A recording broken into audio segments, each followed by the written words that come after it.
Okay, look. Forget everything you think you know about leprechauns. Seriously.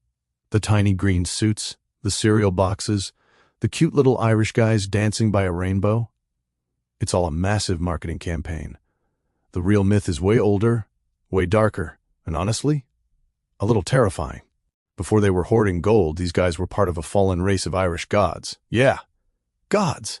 Let's talk about how they actually came to be, and what happens when humans are dumb enough to mess with them. So, thousands of years ago in Ireland, there was this mythical race of super beings called the Tuatha De Danann. They ruled the island with magic.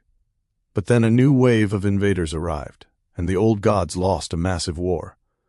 Instead of leaving, they used their magic to retreat underground. They became the AOSC, the fairy folk. Now, the leprechaun. He's a very specific branch of this fallen family tree. The word actually comes from Leith Brogan, meaning half-shoemaker. Think about it, you're a former deity. You've been forced to live under a hill, so what do? Apparently you become a master craftsman.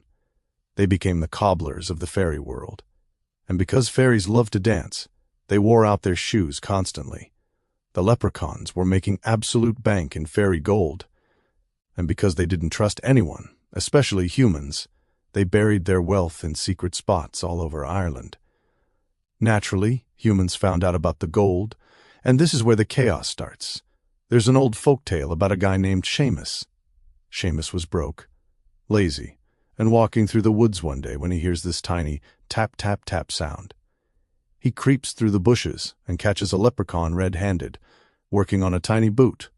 Now, fairy law says, if you keep your eyes locked on a leprechaun, he can't escape, and he has to show you his gold.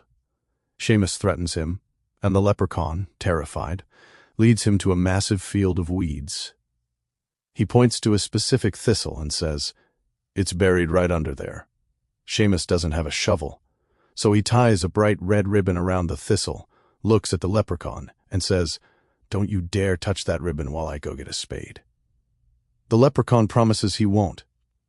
Seamus runs home, grabs a shovel, runs back to the field, and every single one of the thousands of thistles in the field now has an identical red ribbon tied to it. The leprechaun didn't touch his ribbon.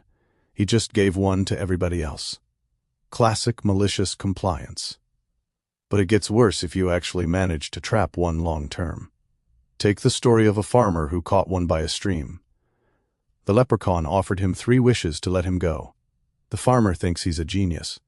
First wish, I want to be the richest man in the county. Boom, his pockets are heavy with gold. Second wish, I want a beautiful estate. He looks over, and his little cottage is a mansion. But here's the thing about fairy magic. It thrives on greed. The farmer gets paranoid.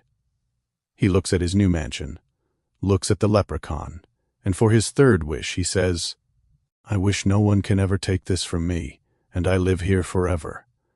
The leprechaun smiles, never a good sign, and vanishes.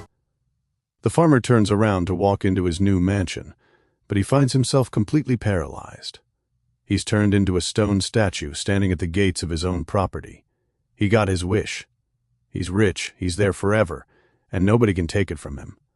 Leprechauns don't play fair, guys. So what's the moral of the story? If you ever find yourself in the Irish countryside and you hear a faint tapping sound coming from a hollow tree, honestly, just walk away. You're not going to outsmart a 2,000-year-old fallen god who spends his free time tricking greedy humans for fun. But hey, if you do try your luck, just remember to bring your own shovel, and maybe don't ask for 3 wishes. What would you wish for if you caught one? Let me know in the comments, and hit that follow button for more weird history. Drop a clover emoji if you made it this far.